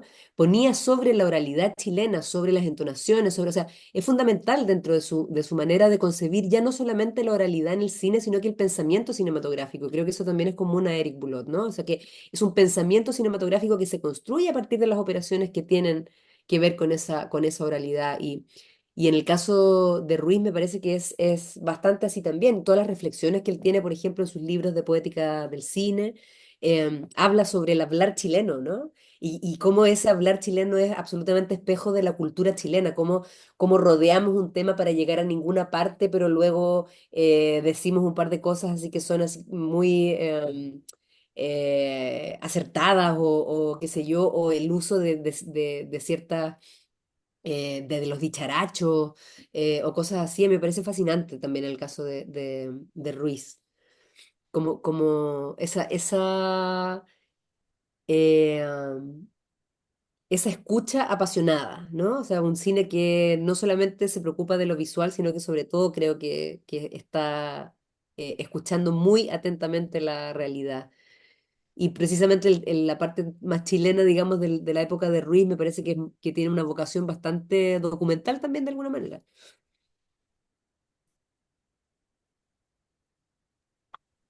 Gracias, gracias, gracias. A ti. Gracias, Paula. No sé si hay alguna otra pregunta.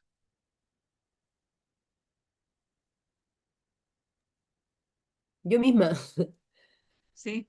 para vosotras dos, porque creo que también si hay algo que de alguna manera vincula más directamente vuestros trabajos, tiene que ver con el tema de la memoria, de la historia, ¿verdad? Y de cómo, cómo la voz también, y eso es algo que a mí me parece apasionante, cómo la voz pasa a ser un agente también colectivo, cómo la voz de alguna manera se desdobla de ese lugar de la voz individual y pasa a constituir una voz como agencia de cambio y de transformaciones que de alguna manera es coral, que reúne una serie de voces, y cómo eso se expresa, por ejemplo, en la protesta, cómo eso se expresa en los movimientos populares, cómo eso se expresa también en la canción, y, y las características que tiene, ¿no? En términos formales, porque no es una voz que necesariamente, claro, en el documental hay una explicación, hay un desarrollo, hay una argumentación, pero si atendemos, por ejemplo, a los momentos históricos álgidos que sus documentales también tocan, está la voz de una protesta que es una voz mucho más irracional, si se quiere, y mucho más sonora, digamos, en términos de que no necesita articular necesariamente un discurso ideológicamente coherente, sino que también en esa pulsión, ¿no? En esa forma más, de una expresión más irracional, si se quiere, más pulsional, también es capaz de generar grandes transformaciones. Eso me parecía interesante y si pueden alguna reflexión también al respecto. Claro, no sé, María de la Paz, ¿quieres decir algo?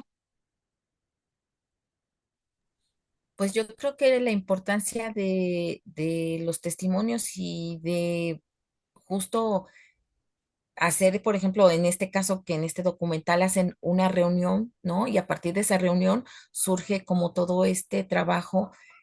Y lo interesante, por ejemplo, justo ese de ir de la historia, de lo que ahí está y de lo que podemos palpar, pero también del recuerdo, pero también de la memoria colectiva, ¿no? De esto que se junta justo a mí me gustó esta parte dentro de mi memoria, o sea, es decir, dentro de una memoria, cómo con el montaje juntamos la otra memoria y se colectiviza, ¿no? O sea, por ejemplo, decía, es que hubo mucha gente y de repente otro decía, y es que en esa había mucha gente. Es decir, a lo mejor pequeños detalles que se van uniendo y que hacen esa memoria colectiva. Entonces, es muy interesante este tipo de documentales a mí, ahora sí que me gusta mucho y sobre todo en este caso de movimientos estudiantiles. Eso sería. Gracias. Claro, sí, esta idea es interesante, esta idea de una memoria coral a través de voces, ¿no?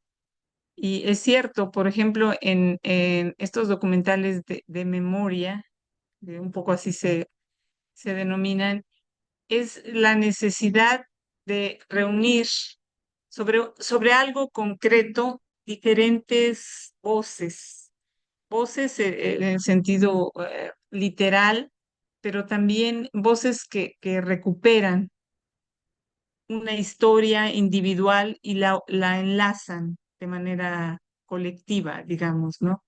Y esto sí crea una voz social, crea una memoria social a través de esas voces, voces que en lo individual reflejan puntos de vista, pero que al ser, por ejemplo, dentro de una narración documental, van creando una argumentación colectiva, ¿no? Una argumentación social sobre un hecho.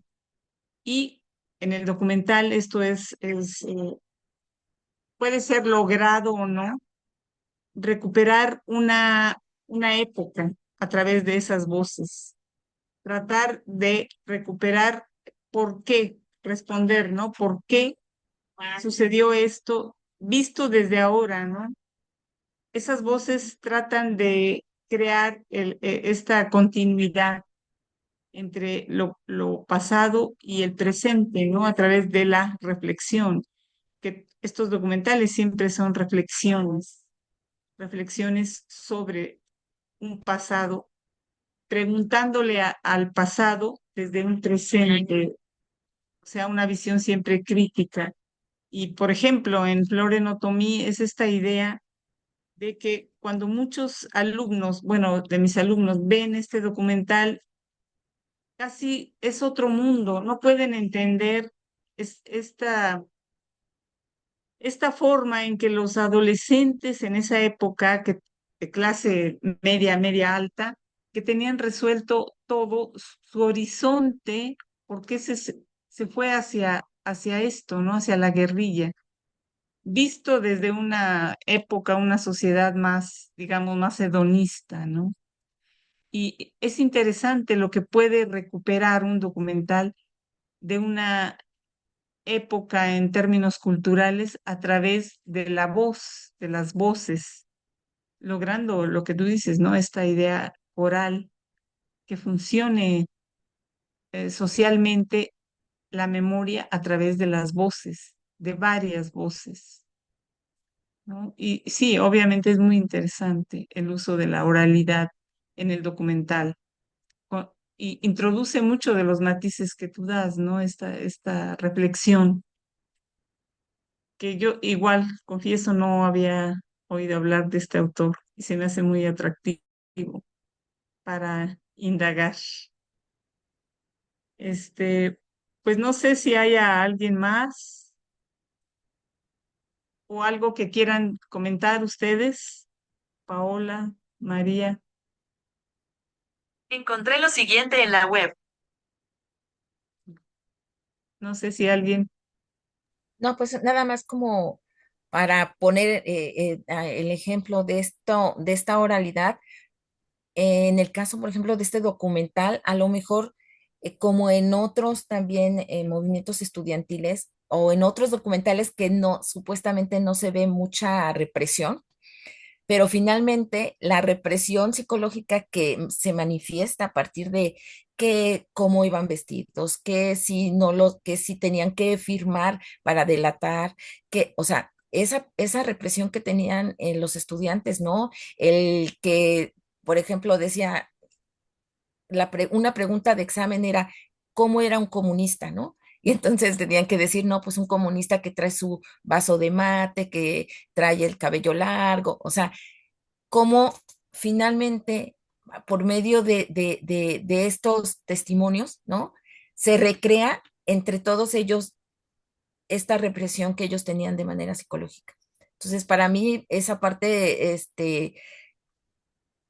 haciéndola consciente, pues es muy fuerte. Eso. Claro, y es el reto, ¿no? Del documental, siempre recuperar una época a través de los testimonios, ¿no? Y buscar la verosimilitud, pero también la cercanía. Por eso no todos lo logran, obviamente. Bueno, pues si no hay. Sí, Y no, adelante. quiero simplemente complementar también y cómo en este caso el sonido y particularmente la voz puede de alguna manera operar como una suerte de apertura hacia la memoria, porque por ejemplo me llamaba mucho la atención en la película de María de la Paz, en la que mostró, el fragmento que muestra, el chico recuerda una canción que cantaban en la época y se pone a cantarla. Y ahí corte y se va al archivo con efectivamente esa gente cantando esa canción. Entonces, como también, o en la película, por ejemplo, de las canciones de Eduardo Coutinho, donde se estructura solamente en función de la gente cantando a capela canciones que le evocan a un recuerdo, en este caso más personal, más íntimo, qué sé yo, que además es común a todos porque habla del desamor, habla de la muerte, de la canción que recuerda de cuando le cantaban cuando niño, etcétera, etcétera. Como de alguna manera, ayer estaba almorzando con unos colegas de la universidad y me preguntaban qué edad tenía yo, por ejemplo, para el plebiscito en Chile del 88 y les empiezo a contar. Y llegamos al momento en que un año antes del plebiscito, Pinochet invita al Papa Juan Pablo II, por ejemplo, para intentar lavar la imagen de alguna manera, invita al Papa, tal. Y las concentraciones en los estadios donde iba el Papa generaron muchas luchas sociales porque la gente iba allí a pedirle en el fondo al Papa que que proyectara el sufrimiento del pueblo chileno y que ayudara a ponerle fin a la dictadura. Y lo primero que me acuerdo y que les canté, digamos, en ese momento era: Papa, hermano, llévate al tirano. Quiero decir, uno tiene una memoria que es absolutamente vocal, ¿no? Una memoria que es musical de esos recuerdos que gatilla de alguna manera el despliegue de unas memorias más complejas, más elaboradas o qué sé yo. Sobre todo en este caso, por ejemplo, mi memoria de niña, que tampoco tenía una postura política demasiado clara, yo qué sé, en ese momento, en fin, veía cómo mi familia estaba súper dividida entre, yo qué sé, ¿no? Entonces me parece súper interesante también esa posibilidad de entender la voz como una ventana hacia una dimensión del recuerdo, ¿no? Sí, claro, evocativa, ¿no? Que une con la memoria social, digamos, social y política. Pues si no hay más preguntas, Solo quisiera agradecerles a todos su participación y en especial a Paola y a María de la Paz. Y bueno, invitarlos a que continúen con nosotros en las siguientes mesas. Y gracias, muchas Gracias, gracias nuevamente. gracias a todos Muchas quienes gracias. estuvieron hoy. Nos seguimos viendo. Nos seguimos viendo. Gracias.